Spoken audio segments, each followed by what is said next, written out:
اللہ نے چاہا میں تجھے کبھی دھوکہ نہیں دوں گا. اس نے کہا اللہ نے چاہا میں بھی آپ کو کبھی دھوکہ نہیں دوں گا. یہ آج سے 15 سال پہلے کی بات ہے. پھر دن و رات بیٹھ کر ہم یہ سوچتے تھے کہ ہم لوگوں کو فائدہ کیسے پہنچائیں.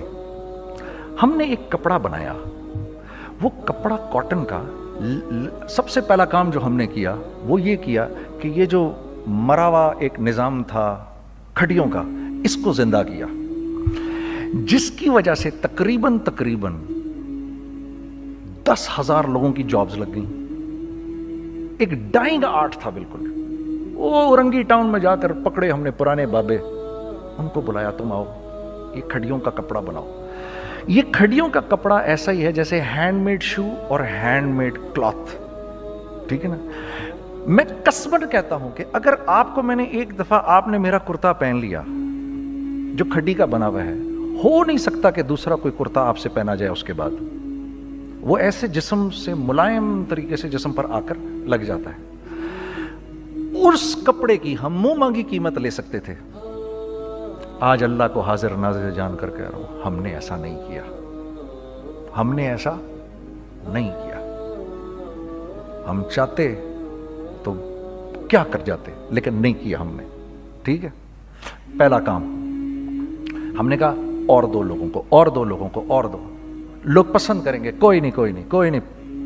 میں آپ کو ایسی سینکڑوں مثالیں دے سکتا ہوں کہ ہم کیا کر سکتے تھے, ہم نے کیا نہیں کیا, صرف اس تیسرے پوائنٹ کو سامنے رکھنے کے لیے. وہ تیسرا پوائنٹ کیا ہے؟ لوگوں کو نفع پہنچانا. کیونکہ ہم نہیں چاہتے کہ ہمارا تیسرا پارٹنر ہم کو چھوڑ کے چلا جائے. میں آپ کو کیا کیا بتاؤں, تیسرے پارٹنر نے کیا کیا کچھ کیا. پشاور پہنچے میں اور میرا ساتھی. میں آپ کے سامنے وہ ایکسپیرینسز آپ کی تقویت کے لیے بتا رہا ہوں. آپ اپنی کوئی بڑائی نہیں بتا رہا, آپ کی تقویت کے لیے بتا رہا ہوں کہ کل جب آپ ایسے کریں گے نا تو گھبرانا مت. ہم کہتے ہیں ملٹی نیشنل آئیں ہمارے ملک میں, بہت اچھی بات ہے, آئیں, اس میں کیا ہے, لیکن یار ہم میں خود میں کیا کمی ہے آپ مجھے یہ بتاؤ. ہم سیدھے ہو جائیں, خدا کی قسم ضرورت نہیں ہمیں کسی ملٹی نیشنل کی. کیونکہ ہمارا دماغ جو ہے نا, ہمارا دماغ تو اتنا تیز ہے, اتنا تیز ہے. دیکھو نا بے ایمانی کر کے ہم کتنا کچھ کر لیتے ہیں.